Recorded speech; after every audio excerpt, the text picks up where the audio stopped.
yaakaar gi ñu am ba tàmbale yàlla matal ko bés ni ki tey tàbb nañ le président départemental de Goudomp bismillah si seen toog leen si jàmm di xaar sa première réaction nag bismillah Mamadou Père Massal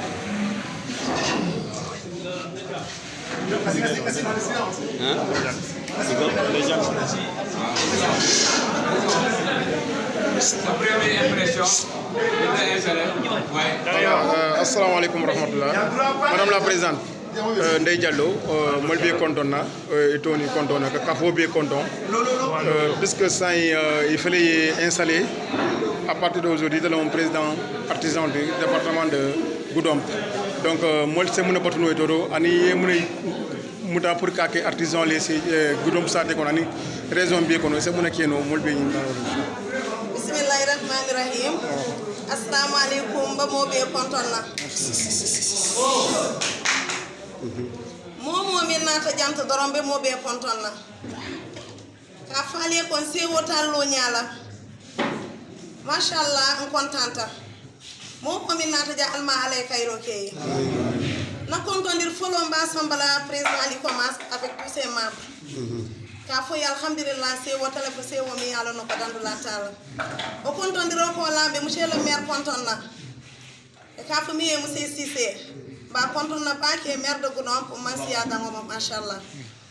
be mol be konton na fe o fende wil tane na ta janto bal be konton na ali kilo mi sotani sawra ni jiko ni xamwali mi ke pour kan tambini kan ci président toti ba mo be danilal kana tuje to ali amuta e bamba mo be talo momo ni be la bu ko ne damane be do ko la jeto del dalta wala ouvrier le wala lon ke do ko ke damma commune damman momo yi yardo ko ka fo ko ni ngamin do ko mbakere na posolo kon no poñi ka foñi ngamu to nyama ko ka fo ko momo yi nyata do kula machallah je vous remercie ok madame la présidente molbe kontonna ñi ngeen ni ci sa tour bi di la assistante di la xamal ne bis niki tay installé nañ la comme présidente comment dire département de Goudomp légui dañuy lan lañuy xaar ci yow ban yéene la ñuy xaar ci yow maanaam loo xam ne mën nga ko def ci artisan yi ak sa mbooloo bi ngay liggéeyal noonu. artisan yi ñun suñu coono mooy dañoo sonn ci gunge bi. batata dandandi roole la. ko saa yi nga fan danda.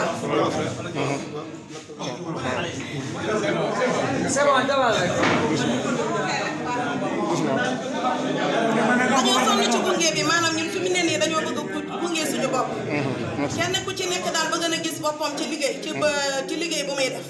ndax ñun dañoo gis ne artisan yi fi mu ne nii dañoo sonn yàgg nañ ci ginnaaw torop di daw si ginnaaw nit ñi. loolu lañ bëgg mu jeex tey bis ni ki tey jël nañu suñu précaution incha allah liggéey rek daal. jërëjëf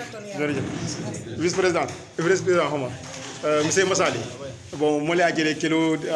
astafra kilo fonte mo la jëlé woto dimintal nu mais comme kaf ñu mala fu ñami ina de kekende ay tandi donc yimuta ko me ko abe kilin nimbade muso be kilin sayin sa muna keno isde muna batno ta fananto e se bare muso dandan no muna to ñin do ko la konde ka dum be soro do wala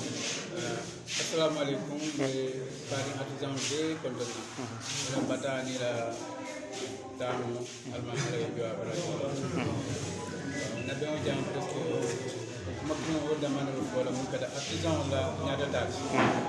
ko mas lo nya ya ita de model le département état ñen ñom mo dara ngay bagal fatal ñun na haajo ko ñun na lota donc bi ñu ne la gaya di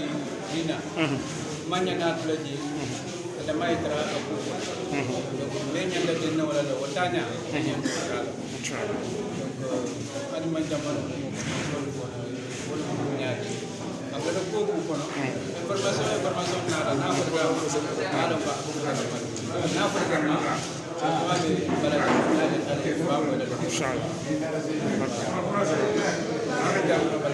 merci waaw li la merci afa balanda kaw na voilà pierre dang ka simba dal ma déplacer ko ni mamba am binte ambe bo bomba masanga ko mo da sangala ko